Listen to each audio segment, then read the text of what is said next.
Hello students, good morning. So today we will discuss about the concentrations of acid and base. Okay, so what is meant by the concentration of acid and base? So concentration means what? The amount of solute dissolved in a given amount of solvent. Okay, amount of solute dissolved in a given amount of solvent. Okay, so this is a concentrations. Okay, so solvent में कितना solute dissolve है, on the basis of that we determine the concentration of that acid और base. Okay, so for that let's perform an experiment. Okay, so for that we have to take two beakers.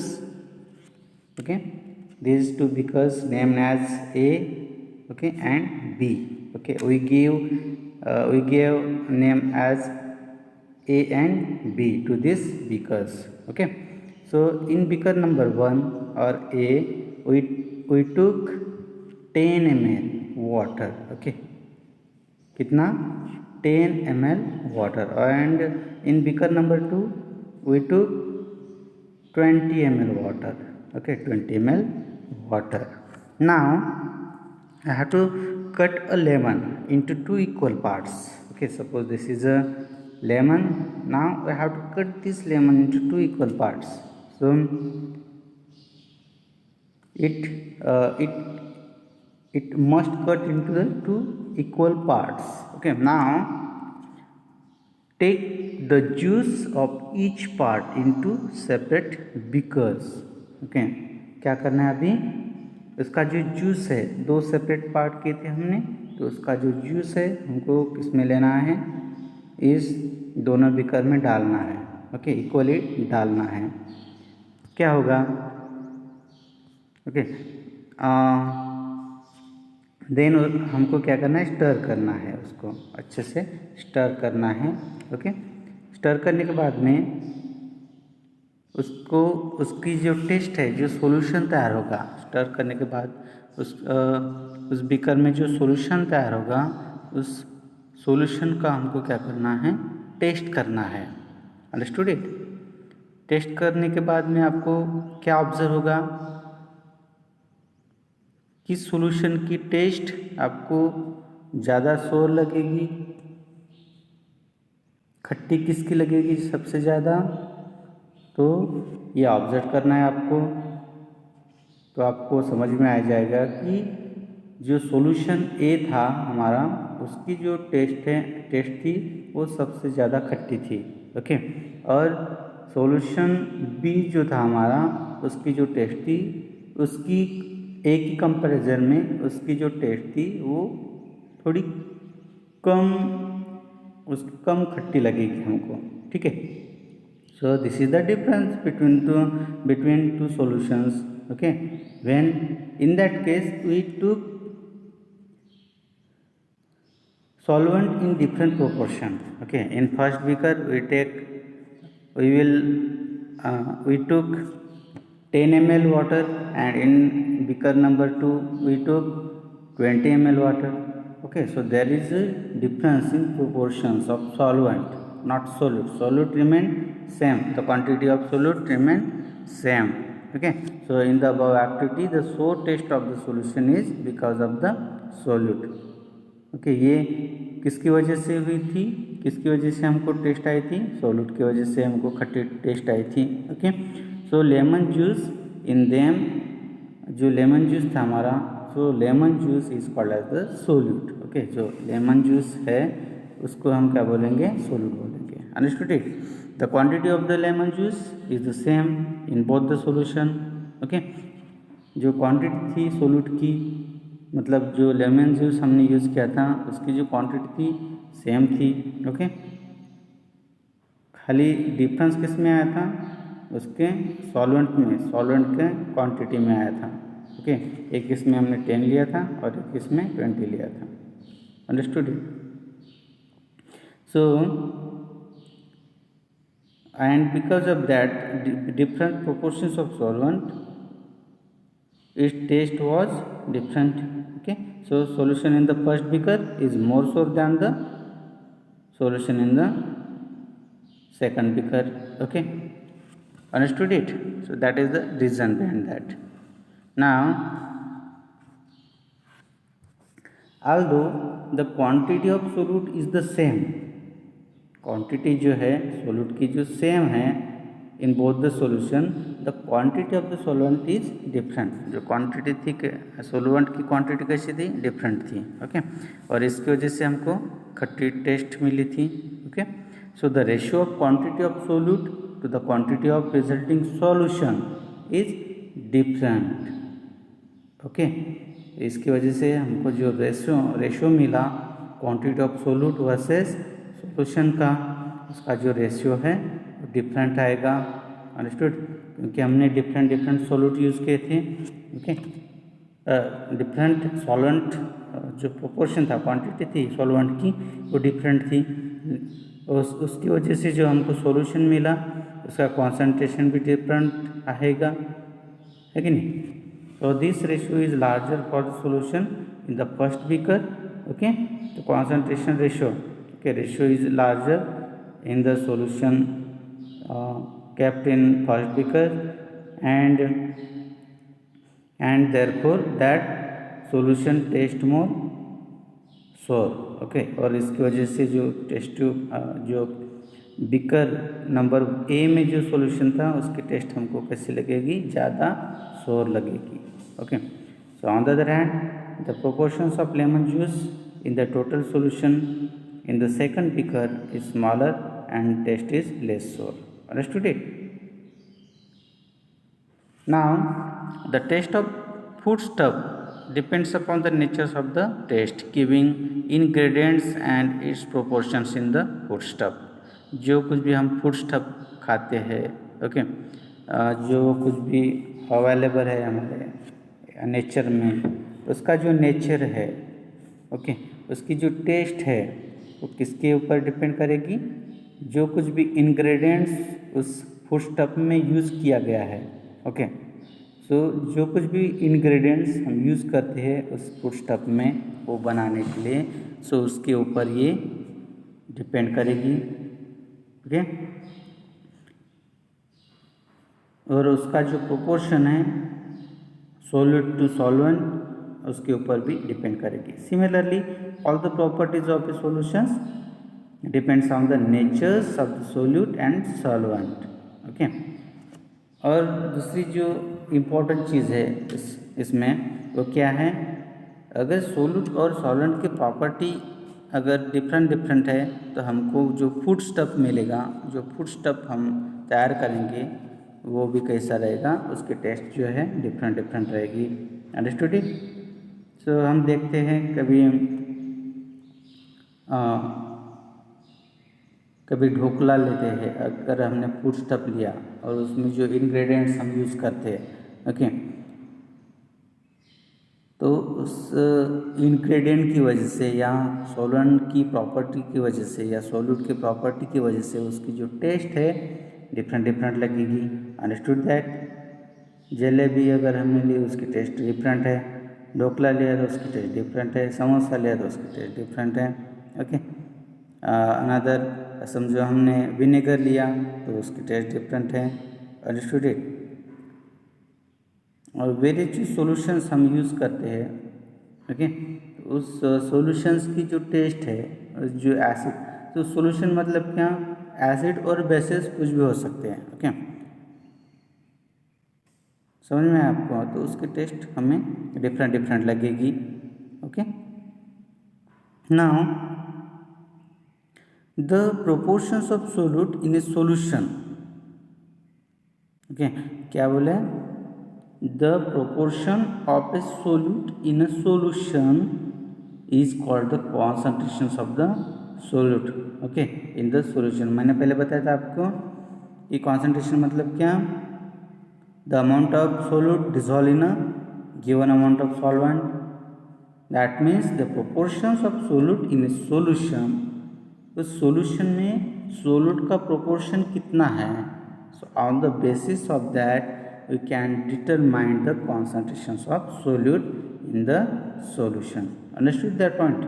Okay, when the concentration of solute in its solution is high, अगर उस solute का concentration solution में ज़्यादा है तो it is a concentrated solution, तो उस solution को हम क्या बोलेंगे?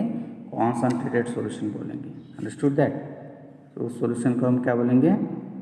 Concentrated solution. Okay, and while the solution is called the dilute solution when the concentrations of the solute is low, अगर सोल्यूट का कॉन्सेंट्रेशन सोल्यूशन में कम है तो हम उसको क्या बोलेंगे? Dilute solution. ओके, उसको क्या बोलेंगे? Dilute solution. Understood that point? Okay, so to measure or to express the concentration, several units are used. Okay, several units are used. So two of these units are frequently used. The first is the mass of solute in grams dissolved in 1 liter of the solutions. कौन सा है? First कौन सा है? मास of solute. Okay, mass of solute in grams dissolved in 1 liter of solution, dissolved in 1 liter of solution. Okay, so mass of solute is given weight, okay, weight by volume. okay, तो हम ग्राम में लेते हैं जो कुछ भी solute है तो हम उसका वेट निकालेंगे ना। Okay, so this concentrations is called as the weight by volume concentration. Okay, weight by volume concentration. So this is called as the gram per liter. Okay, we called it as a gram per liter solution or gram per liter. Okay, so concentrations of that solute is in gram. This solute dissolved in 1 liter of solvent. Okay, तो वो कितना भी रहे, फिर solute कितना भी हम ले सकते हैं। ओके, 10 ग्राम अगर हमने लिया solute, so 10 gram in 1 litre of solute. Okay, 1 litre of solvent उसमें डिजॉल्व होना चाहिए। ओके, तो वो जो सोल्यूशन तैयार होगा उसका कॉन्सेंट्रेशन, और अगर हमने 5 ग्राम लिया, समझो 5 ग्राम सोल्यूट लिया और उसमें 1 लीटर सॉल्वेंट में डिजॉल्व किया तो किसका कॉन्सेंट्रेशन ज़्यादा रहेगा? Obviously 10 gram. Okay, because the quantity of solute is more there. Okay, so because of that concentrations of solute is more in 10 gram. Okay, second unit is the number of moles of solute dissolved in 1 liter of solution. So second जो unit है वो कौन सा है? The number of moles of solute dissolved in 1 liter of solutions. So this is called as the molarity. What? Molarity. Okay, so molarity, 1 mole solution means what? So 1 mole, capital M, means what? So number of moles. Okay, numbers of moles of solute. Okay, dissolve per liter of solutions means उसका हम क्या निकालेंगे? Molecular mass. Okay, molecular mass कितना है? Okay, molecular mass of solvent solutions. Okay, जो कुछ भी हम सॉल्यूशंस लेंगे उसमें, और molecular mass of solute. Okay, not solution, molecular mass of solute. Okay, कितना मॉलिक्यूलर मास है उस सोल्यूट का? So on the basis of that we can determine और express the molarity. Okay, it is called as the molarity, 1 mole solutions. Understood that. Suppose मैंने कितना लिया था पहले? 10 ग्राम. अगर मैंने सोल्यूट लिया तो कितना? 10 ग्राम. समझो मैंने NaCl लिया तो ये जो 10 ग्राम है किस में डिजॉल्व होगा? 1 लीटर ऑफ सोल्यूशन में डिजॉल्व होगा. Okay, understood that. जो है molarity means what, molarity means what, the number of moles of solute dissolve in 1 litre of solution. Means here number of moles कितने हैं, नंबर ऑफ मोल्स, इसका formula हो जाएगा molarity का, यहाँ पे हम लिख देते हैं मोलरिटी का formula. Molarity means what, capital M is equal to number of moles of solute dissolve in per litre of solution. So it is represented like this in liter, okay, volume, this is called as the volume, okay, number of moles divided by the volume, okay.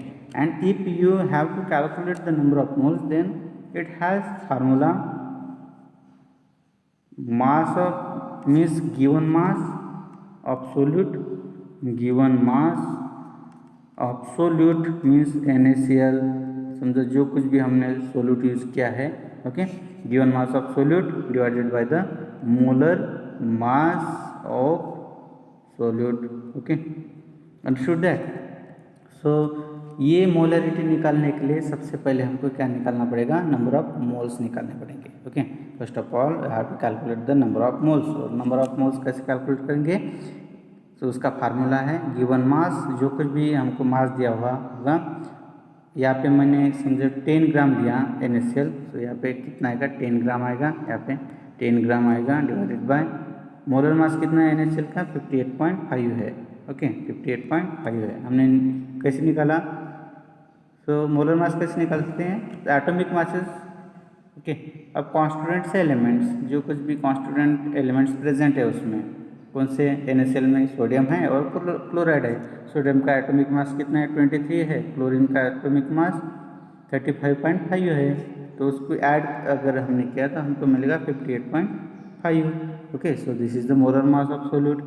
So on the basis of that we can calculate the number of moles, and if you know the number of moles then we can calculate the molarity, okay, molarity of solution, okay, कितना molar solution है वो ये हम calculate कर सकते हैं, understood that part, okay. So this is also called the molarity of solution. So the molarity of solute is indicated by writing its molecular formula inside a square. अगर हमको NaCl की मोलरिटी लिखनी है तो हम कैसे लिखेंगे, ब्रैकेट में NaCl is equal to 1, okay. मतलब क्या, the molarity of NaCl is 1, understood that. Molarity of the solution of common salt is 1 molar, okay, and we called it as a 1 molar solutions of NaCl, understood that. So in this way we can calculate the molarity. Now on the basis of that we have to compute the following tables, okay, of the concentrations of various aqueous solutions, okay। यहाँ पे क्या दिया हुआ है, name of that compounds, okay, name of that compounds, here molecular formula of that compounds and molecular mass दिया हुआ है यहाँ पे, तो यहाँ पे क्वांटिटी ऑफ सोल्यूट कितना हमने क्वांटिटी लिया, ओके, वो दिया हुआ है, क्वांटिटी दी हुई है। सो और बाद में क्या करना है, हमको नंबर ऑफ मोल्स निकालने हैं, कितने मोल्स है। So by using this formula, okay, means N is equal to mass given, okay, mass given divided by the molar mass, okay। So on the basis of that formula we can calculate the number of moles, okay, of each compounds. Then we have to know the volume of solution, कितना generally कितना लेना पड़ता है, 1 litre. अगर 2 मोल है तो 2 litre लेंगे, 3 मोल है तो 3 लीटर लेंगे, okay. So this is depends upon that how many numbers of moles are used, okay, there for the preparations of solution, understood that. Now the concentration of solutions, तो हम कितना लेंगे, concentration कितना आएगा फिर, अगर हमने 2 मोल लिए 2 लीटर में डिजोल्व किए, ओके, तो ग्राम पर लीटर में उसका कितना आएगा, ग्राम पर लीटर, 1 लीटर में हम कितने लेंगे, उसका जो मॉलिक्यूलर मास है वही रहेगा, मीन्स 58.5 ग्राम पर लीटर, ओके। एक मोल के लिए कितना रहेगा, 58.5 ग्राम पर लीटर। और अगर हम यहाँ पे 2 मोल यूज़ करते हैं तो कितना आएगा, यहाँ पे 1 मोल, मतलब वो जो सॉल्यूशन तैयार होगा वो कितना होगा, 1 मोलर सॉल्यूशन तैयार होगा. Okay, so in this way we can determine the concentrations of various aqueous solutions. Now you have to complete that chart. Here you have to write the name of that compound. HCl is given. Okay. Okay, I am explaining this first of all. So sodium chloride is the name of that compound. This is the molecular formula of that NaCl common salt. Its molecular mass is 58.5 unit. Okay, and जो हमको दिया हुआ है okay 117 ग्राम में कितने moles आएंगे. Okay, ये मास दिया हुआ है हमको, सॉल्यूट कितना लेना है करके. ओके, सो 117 ग्राम हमको लेना है. अभी हमको ये दिया हुआ है, मास गिवन दिया हुआ है और उसका मॉलिक्यूलर मास भी मालूम है. तो on the basis of that you can calculate the number of moles. Okay, so divide this mass given 117 gram divided by the उसका जो मॉलिक्यूलर मास है कितना है 58.5. So you will gate 2 mole. Okay, आपको कितने मोल मिलेंगे, 2 मोल्स मिलेंगे. Okay, सो हमको 2 मोल्स मिले, सो हमने यहाँ पे राइट कर दिया. ओके, यहाँ पे लिख दिया 2 मोल्स. अभी 2 मोल्स, 1 मोल्स 1 लीटर में डिजॉल्व होगा, तो 2 मोल्स 2 लीटर में डिजॉल्व होंगे. ओके, तो ग्राम पर लीटर जो रेशियो है उसका कितना आएगा 58.5 ग्राम पर लीटर. और उसकी मोलरिटी कैसे आएगी, 1 मोल. कैसे आएगी, कैसे आएगा, तो हमने क्या किया इसके लिए, जो हमें हमारे जो मोल आए थे 2 मोल्स आए थे और हमने वॉल्यूम कितना लिया था 2 litre. So we have to divide this. After that you will get the molarity. So molarity means number of moles. Okay, number of moles divided by the volume. Okay, volume कितने, number of moles कितने मिले थे हमको 2 मोल मिले थे. Okay, और यहाँ पे वॉल्यूम कितना लिया था हमने 2 लीटर लिया था. Okay, 2 litre. So 2 cancel, so we will get 1. Okay, 1 mole. So we will get 1 molar solution. So likewise you have to calculate the molarity of HCl. We have to write here name of that compounds, its molecular mass. Okay, and how many numbers of moles are there, so you have to calculate. Okay, here, and after that you have to calculate the concentrations of solution, means molarity of solution. Okay, so this is homework for you. So complete this and send it on my WhatsApp numbers. Okay, so okay, this is all about the concentrations of acid and base. So okay, thank you.